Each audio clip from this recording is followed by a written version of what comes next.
I'm going to be shaking down Dad's GT40 build. Today's his birthday, so I want you guys to give me a special shout out in the comments on Dad's birthday. He is 74, and it marks 14 years since I've put this car in my dad's name, and we showed it off at the birthday party. If you guys are new to the channel, this is our stock bottom end GT40 junkyard build with the homemade turbo kit that we made based off a couple extra parts that we had from On3's turbo. But first we got to go get some fuel in it as it's pretty empty, and we're going to actually put some 110 race fuel in it this evening when we're at the track. So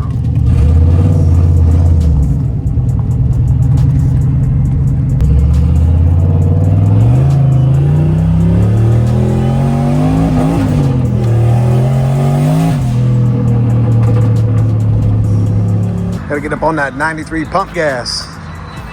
Put about 2 or 3 gallons in and head out to the track.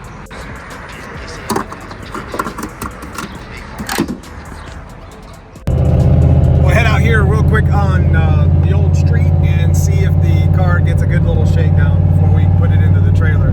Got to clean it up a little bit. Like I said, it's got to get a bath. It's been sitting out in the weather for so long, but pretty excited to get to the track and, you know, show off what we did with the tuning with the car and see how well it goes. We got to beat 1167, I think it is 1167 to get to beat our record that we had in the car before. So pretty excited. So we'll just smash the pedal at about 2,000 RPMs.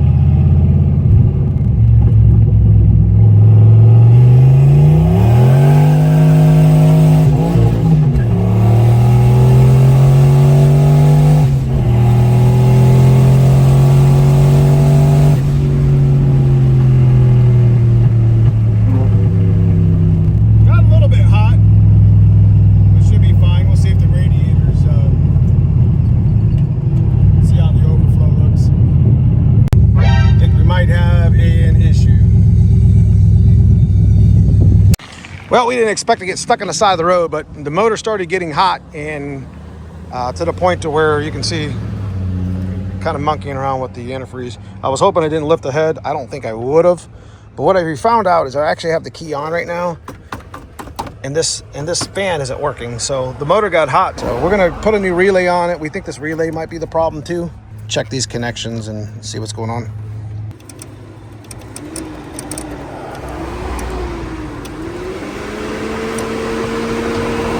Probably be able to jam. I mean, it didn't get crazy hot, but it did get up there a little bit in temperature. We thought we maybe pushed through, but maybe it's just the radiator getting hot itself. That's what we're gonna wish for and hope that that's the problem. But us installing the new ID box with the MSD, we actually had the key on source plugged, and it must have been backfeeding and shutting off the fans or whatever. Could have potentially blew the motor up because the motor just got too damn hot. And started to, you know, overheat the radiator. Sometimes you never know what kind of you're going to get into with these cars. And I know I got a little bit of wiring mess here. This car's never been perfect anyways, but hopefully we didn't hurt nothing. We'll find out tonight. It's definitely not hot anymore. It's starting to come down. We're going to go ahead and get the car cleaned up and get it ready to hit the road because Cousin Paul is driving it to the track tonight. And we're going to load up the white car and have a little bit of fun with it to make a shakedown pass. So, yep. Fixed. I mean, hopefully we didn't blow it up. Oh, it's about 12 pounds of boost. Our stock bottom end GT40 junkyard build. I mean, this radiator is just a 3-core something junk that we got off a parts car, and we're only using one fan from the actual contour fan. Cools the whole damn car. Never actually gets hot. It's kind of crazy because me and Cousin Paul beat the shit out of this car quite often, and just to kind of get it shook down a little bit. Tonight we're going to find out. We're going to head to the track. Cousin Paul's going to actually drive it there, and we're going to load up the white car behind us, and we're going to actually make a good little pass on the white car tonight, and we're going to have some fun. We're going to, you know, this is the type of videos that we've built our whole channel on. I love you all. I appreciate you guys for following along, and you know, just see what the car does. Again, tonight 1167 is the number, and we're going to hope Cousin Paul can find third gear. Now it's time to get this old bad bitch into the trailer so we could get it to the track too. Not really going to turn it up too much more than we had it at the track recently at the Bowling Green event. But we're still dialing that tune in, if you guys remember, and it's going to be a pretty cool night because we get a chance to run Dad's car down the track. Had a little issue earlier. I think we're all good for now. Hopefully we don't have any more problems with either one of the cars. Let's just get it in the trailer, and I'll see you guys at the track.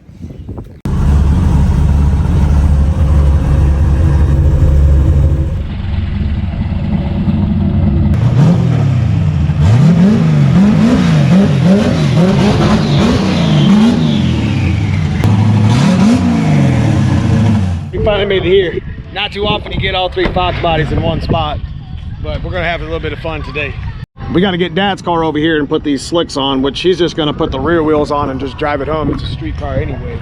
But we got to get underneath of it. We got a little bit of a rack issue. I'm going to show you real quick. We got to get it cleaned up so it doesn't, you know, get all over the track. We're going to end up putting a tubular K member on Dad's car anyways. We got a lot of things we want to do with Dad's car this season to make it a little bit better, but all right.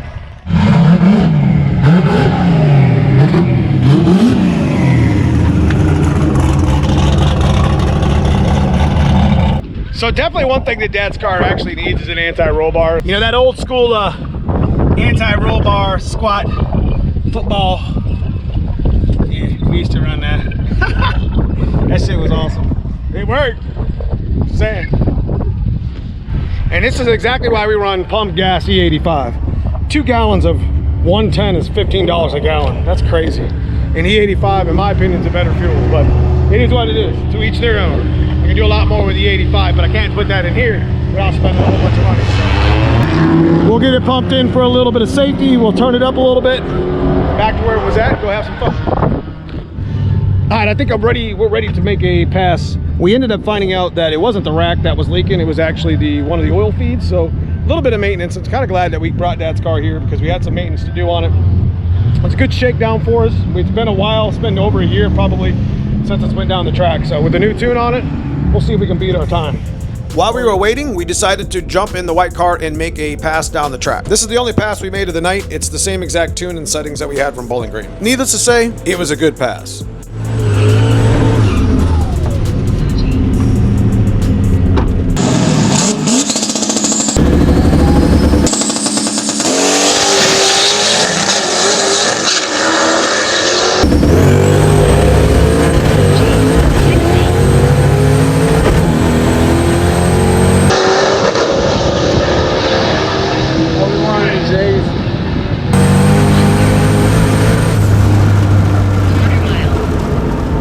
Although we lifted about 1,100 feet, it was definitely a good pass for the quarter mile. We weren't going to ride it out that far, but decided it felt good in 3rd gear, so we went for it. We still got some adjustments to make. Real happy where the white car's at right now. We still got a lot of work to do on Dad's car, but Cousin Paul got a chance to make a couple passes down the track. Had some issues shifting the transmission. We seem to think there's something going on.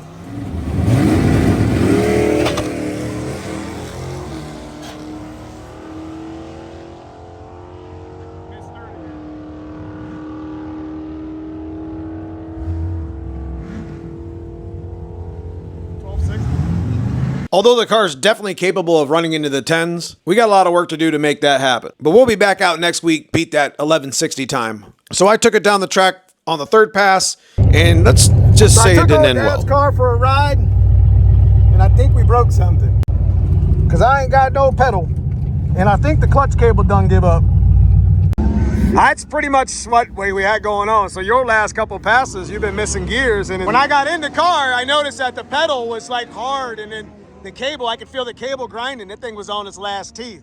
So we kind of like, yeah, I broke it. It ain't terrible for stock suspension though. We ain't even got an anti-roll bar. We don't have shocks, we don't have struts. It's pretty much all stock suspension and brakes for the most part. So we got to get that figured out.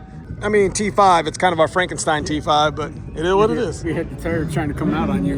Yeah. So I'm gonna drive it home with no cable, because that's what we do. I mean, I guess I could load it in the trailer here and drive the white car home, but a challenge accepted.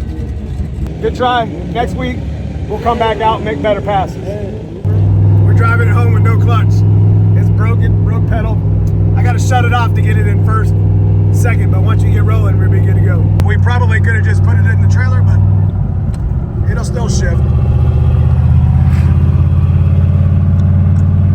It's that OG stick shift life right here. I don't recommend you ever driving a stick shift car without a clutch, but we were kind of in a pinch here. We were safe, we took the back roads, and everything was fine. Broke some silly parts on Dad's car that we're gonna fix and bring out the next week. Got a PR on the white car, and we look forward to bringing that content here to the channel to you guys. Check out that join button, become a member. Check out the merch at neomustangs.com. I love y'all, appreciate you for watching. We'll see you in the next one.